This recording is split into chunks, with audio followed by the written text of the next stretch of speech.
and welcome to this videocast and now podcast for subscribers to davidicke.com. Well, a lot's happened this week, and I'll get into that later on.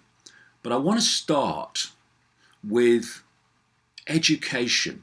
Oh, it's boring education. Actually, what's happening to our children and to young people in what's called the education system is so vital for people, not least parents, to appreciate because of the goal that it has, and indeed has to a large extent achieved, of programming and conditioning the minds of young people and children so they become the adults that suit the system in future generations of people in the workplace.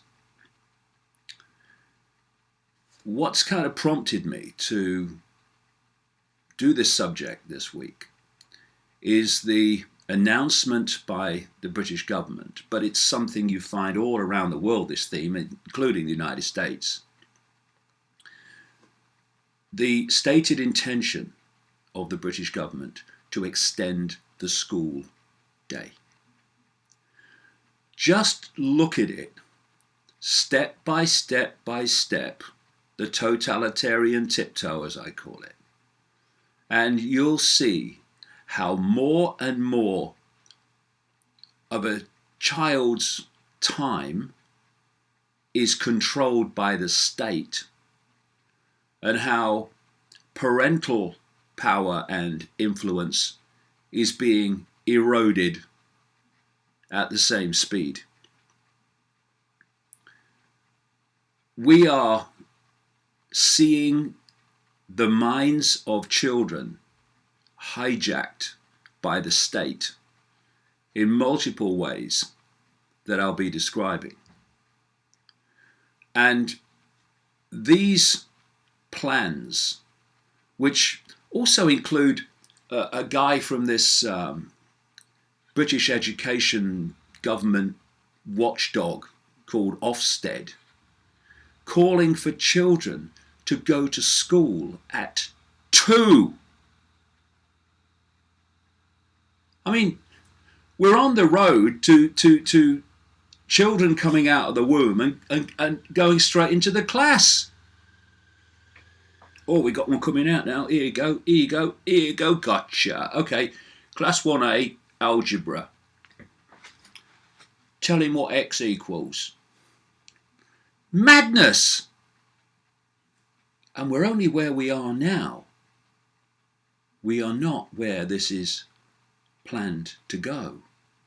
And you can't divorce what's happening in so-called education in terms of control of children by the state, and the way the state's social services around the world are taking on a more and more industrial scale children from loving parents for the most spurious, outrageous reasons, they make them up, and handing them to control of the state.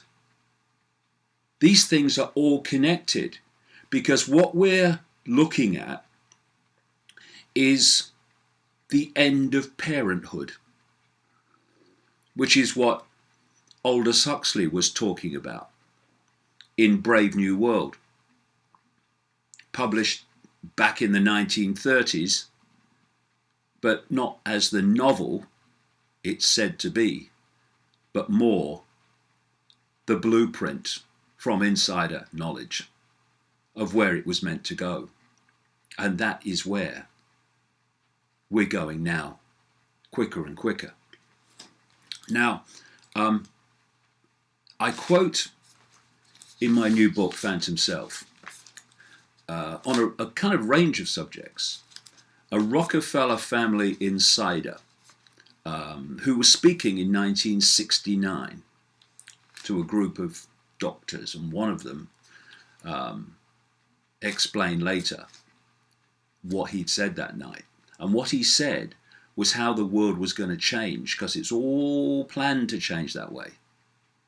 And it is in extraordinary detail the world we see now and the world that's coming so fast, unless we part the arse from the sofa. And what he said a number of things about education.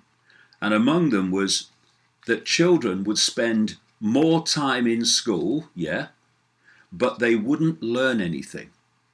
And what he meant was they wouldn't learn anything that they needed to know. They would simply, in my words, download their perceptions from the state to suit the state. He talked about education being used to control who had access to information, and that schools would become what he called the hub of the community. And that means, in truth, that schools would become, certainly in the first stage of this sequence, the new parents. And look at how more and more dictatorial powers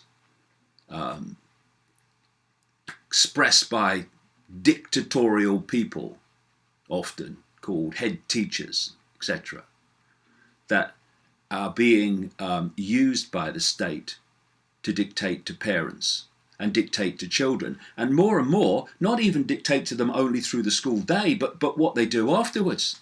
I'll get into that later on. And this programming, because what schools are programming prisons. And the idea is to use it as a sausage machine conveyor belt to take children from the earliest age and program their perceptions for life, perceptions that suit the state and the need and desire for mass control. And that means destroying spontaneity, destroying free thought, destroying the ability to look at a situation and see how dots connect. And like I say, it's working. This is a study by the professor of education at the College of William and Mary in Virginia, and it involves school-aged children between kindergarten and through to 12th grade. And this is what they found happened in the period in between. A massive decline of creativity as, quote, children became less emotionally expressive, less energetic, less talkative and verbally expressive, less humorous, less imaginative, less unconventional, all the words that the state requires minds to be if it's going to control people en masse. Less lively and passionate, less perceptive, less apt to connect seemingly irrelevant things, connecting dots so you see the picture. Less synthesizing and less likely to see things from a different angle. Precisely. To see things in a barely one-dimensional way, that this is how it is and there's no other possibilities, because that's what the state wants. Schools are programming prisons for children. And when parents say, oh, they care for their kids and they love their kids, and I'm sure they do in that way. But if parents want the best for their children, and they want their children to express their true uniqueness and true potential for creativity, and express the gifts that they have, which may not often involve passing ludicrous exams, then they need to get involved in what's going on. They need to see what's going on. They need to think, what's happening when I drop my child off at school until I pick them up again? What's going on in there? How is my child being educated as against simply programmed with the state's version of everything? So if we look at the definitions of programming and prison, programming is one, to insert or encode specific operating instructions into a machine or apparatus. They want children to be turned into machines, is the whole point of it. To insert instructions into a machine or apparatus. To cause to absorb or incorporate automatic responses, attitudes, or the like to condition. My goodness me, is that education in one sentence? Or what is claimed to be education? To set, regulate, or modify so as to produce a specific response or reaction. And that's what so-called education is doing. It's conditioning children to set, regulate, or modify so as to produce a specific response or reaction, i.e. see the world the way that suits the state. And then we go on to the definition of prison. Any place of confinement or involuntary restraint. Well, it's confinement because children are told when they have to be there, when they can leave. And it's involuntary restraint because how many kids want to spend virtually their entire formative years in a school being told what to do and what not to do, when to speak and when not to speak, when they can go to the toilet, when they can't? Think about it. This is what's going on.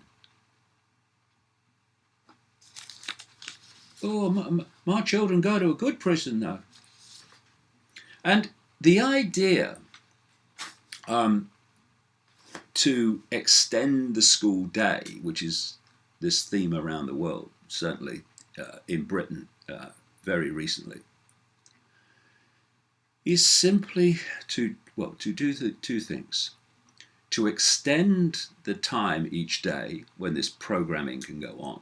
And of course the teachers and ed teachers, the vast overwhelming majority, almost all of them, have no idea, because they've been through the same system and downloaded the same program, they have no idea that they are programmed programmers being used to program the next generation. And of course, one of the things that has been announced with this extension of the school day is that all schools in this country are going to become what they call academies, which is just a fancy way of saying we're moving towards the privatization of education, because the idea is for corporations to run everything, including these prisons of the mind. And not only do we have these long school days, we have homework. For many kids, piles of it. So when they leave the prison gives them more work to do to continue the programming of the prison, even when they're not there. Anyone think about this? Homework? You can't, quote, educate people through most of the day, 5 days a week, at least for their entire formative years. They have to have homework as well. It's ridiculous. I think there should be a mass refusal to do homework. Mass refusal. Unless people want to do it, unless the kids say, no, I like homework, I want to do it, fair enough. You want to do what you want.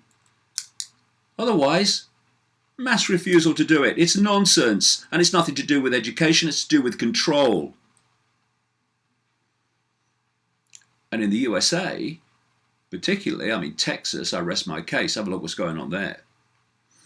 They're imposing the will of the school on more and more of the child's time outside of school. And the idea is not to educate, but simply to prepare the next generation to be the adult slaves of the coming years. And here's a classic. This is a quote from J.D. Rockefeller. Nice man. Very good to his mother, never went home. And he was the creator of the General Education Board in America in 1903. And of course, J.D. Rockefeller, he cared so much about children, he cared so much about people. And this is what he said. I don't want a nation of thinkers. I want a nation of workers. A nation of obedient slaves. And you hear it all the time, don't you? Governments. Education should prepare children for the workplace. No, it shouldn't. Education should set free all the gifts that children have that don't include passing exams. What are exams? They're just tests to see how much of the programming you've downloaded. Nothing to do with intelligence. I worked with people in journalism years ago who had first-class degrees and all this stuff. Crikey, they could hardly tie their own shoelaces. Remembering facts and intelligence are not the same thing. But we're supposed to believe they are, so we will accept this crap called education. Preparing children for the workplace simply means turning children into unthinking, unquestioning, acquiescent cogs to replace the previous generation of cogs in the state machine. And this is going on more and more. You see, what they're doing, and this extension of the school day is, of course, obviously part of it, is they are reducing and reducing and reducing the time that children and young people have to free think, to ponder, to let their mind wander where it wants to go, to be creative in its true sense. They don't want people like that. Dangerous. And so they are focused in 5 sense reality all day, often filling their minds full of total crap. Algebra. What's all that about? Well, you've got to get educated, get a job. Mr. Brown, you've come for this job today. First question, what does X equal? Anybody ever had that question? I don't know. Well, Mr. Brown, you're not really what we're looking for. It's all rubbish. But it's filling time, and it's filling and blocking potential creativity with this tidal wave of irrelevant crap. Most of it called education. So children don't have mind chill time, me time. And even when they do now, from another angle, we have the addiction to smartphones. So when do most children, young people now have real pondering chill time? When they're not focused on something, school, homework, smartphone. And if anyone thinks that's just a coincidence, they're missing the point completely about what's really going on. And like I say, these schools are becoming dictatorships.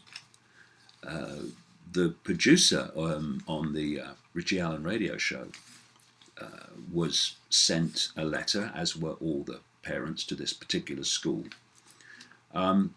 regarding something called safeguarding. I've talked about that in previous videocast. Safeguarding children, safeguarding boards, that Orwellian term they use. And safeguarding is Orwellian speak for an excuse for more and more control to protect the children. Do you know, just round the corner from here, my children went to the school there. It had a little wall around it, and people walked in and out and took their kids to school, and it was not a problem.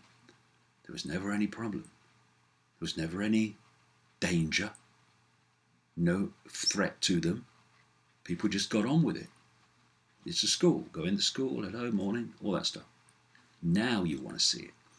It not only is part of this prison system, it looks like a prison. These schools look like prisons.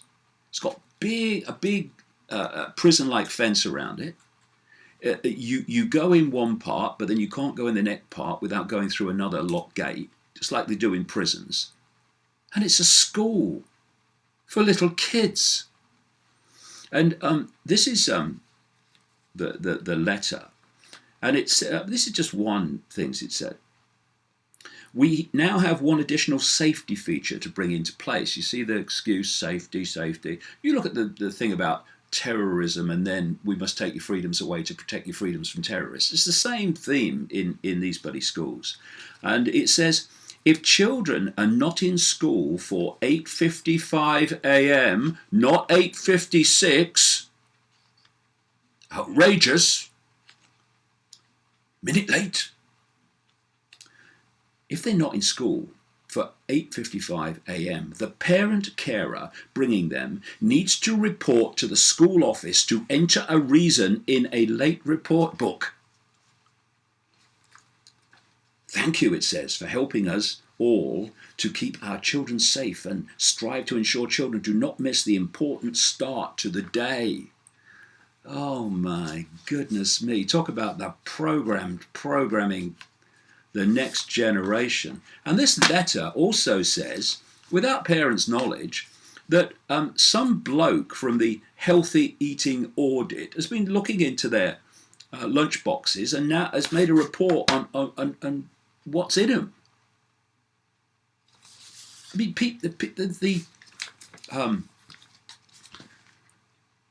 the control and the influence is all going to the state from parents. Crazy. I mean, you think about this sequence. It's called life in childhood. You come out of the womb, and within this idiot I've just described, once it started 2 years of age, but it's now 3, 4, something like that. You have a few years with your parents, 2 or 3 years with your parents, who are also often passing on their programming because they've been through the same sequence you're about to go through. You then find yourself at the age of 3 or 4, just come into the world, and now you're sitting at a desk with an authority figure for all your formative years from now on, telling you what's right and wrong, when you have to be there, 8:55, no later, when you can leave, what you must wear, what's right, what's wrong, when you can eat, like I say, when you go to the toilet. And this is preparing you to become an acquiescent slave throughout your life in terms of acquiescence to authority. And so we're looking at the most blatant programming operation for our kids. And this is why they're doing everything they can, not only to extend the school day, but make sure that children don't have any chance of not being in that program day after day after day after day. That's why they're fining parents now. They're fining parents if their children are not at school, if they're taken away on holiday because it's cheaper outside school time. They're fining parents. It's outrageous. And parents accept it. They might moan about it, but they accept it. Just as there should be a mass refusal to do homework for those that don't want to do it, there should be a mass refusal to pay these fines en masse. Keep children out of school, those who can, until it changes even. En masse, it has to be en masse. I mean, years ago, when my son Jamie was just a little boy, I went on a speaking tour, world speaking tour.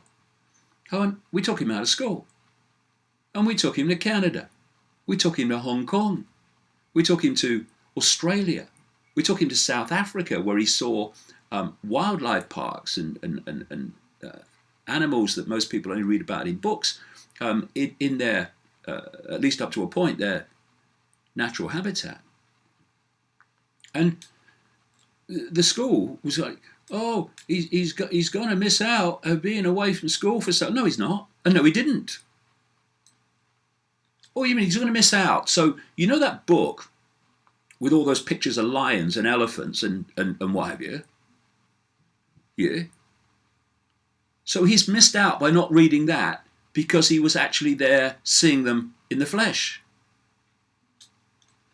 I left school at 15, when you could in those days. I'm old.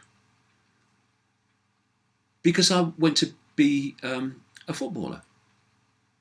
And I never took a major exam in my life, let alone pass one. Thank you, God. And now it's a stream of books, which I've been writing for the last 25 years. And not only did I do that despite ignoring education, basically, but ignoring education made it easier because I had a mind that hadn't been programmed with a certain view of everything. Education is a myth. I'm all for education, but that's not what we have.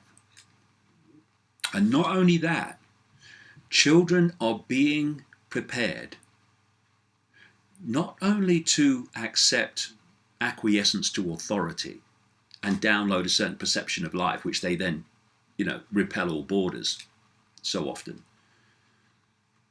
in terms of alternatives to the program and their beliefs and their perceptions. Not only that, but they're being prepared to accept an Orwellian state of technological control on a massive, extreme scale.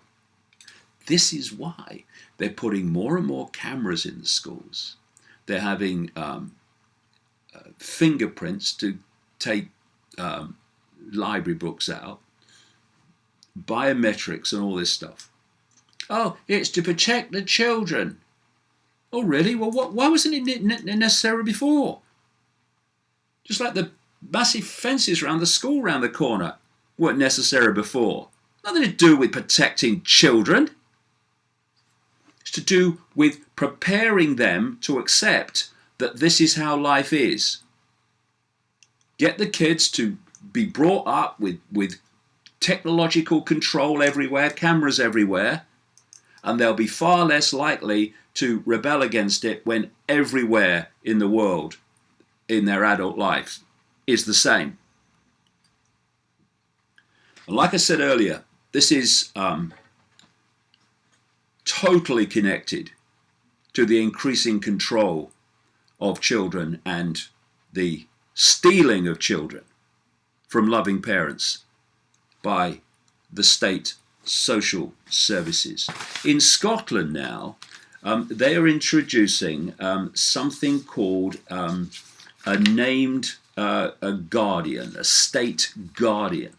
They're actually in the process of designating a state named guardian for every child until aged 18 years.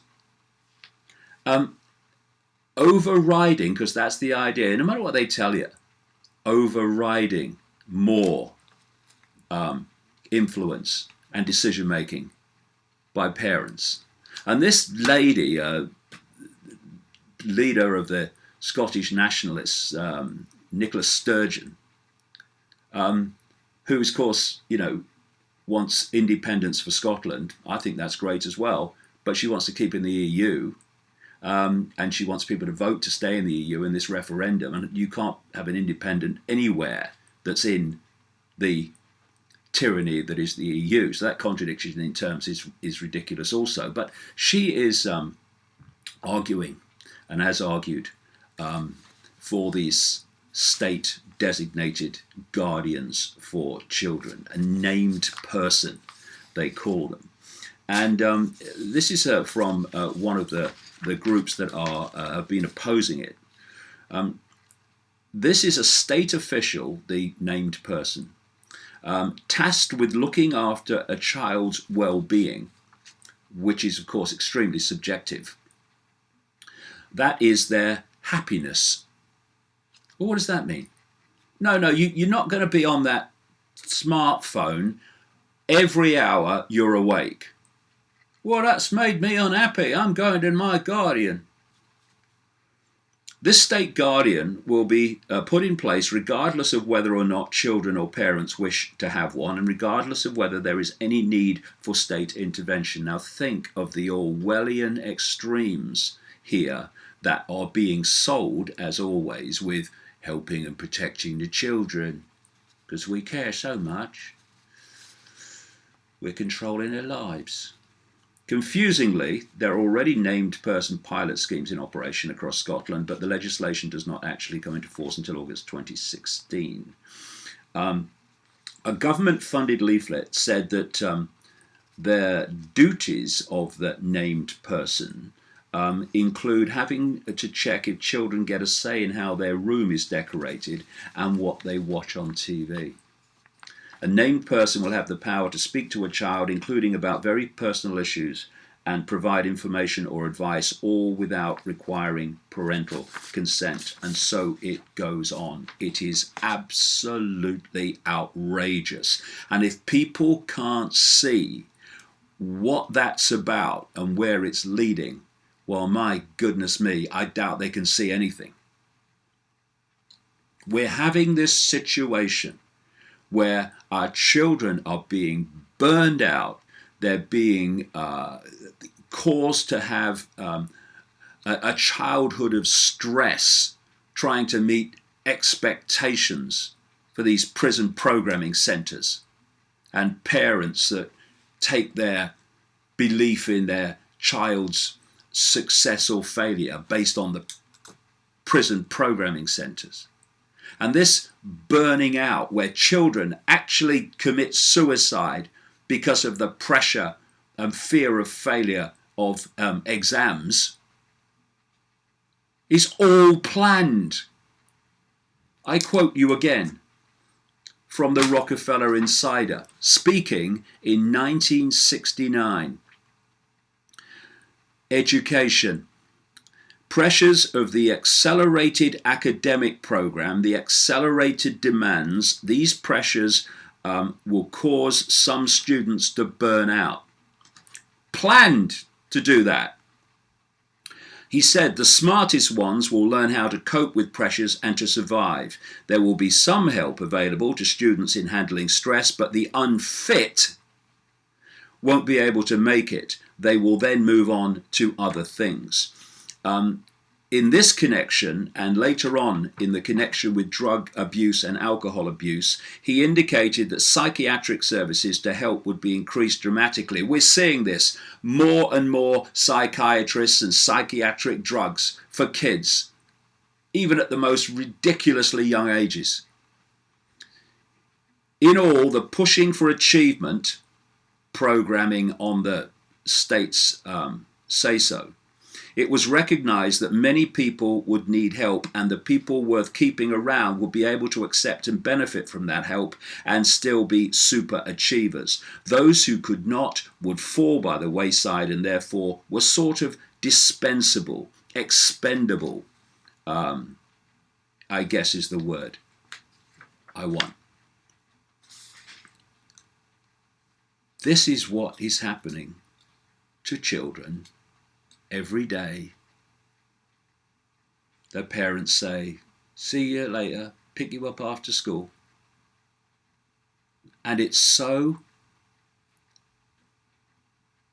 incessant and it's so all-pervading that the teachers who are directly playing the part of child programmers think they're doing the best for the kids.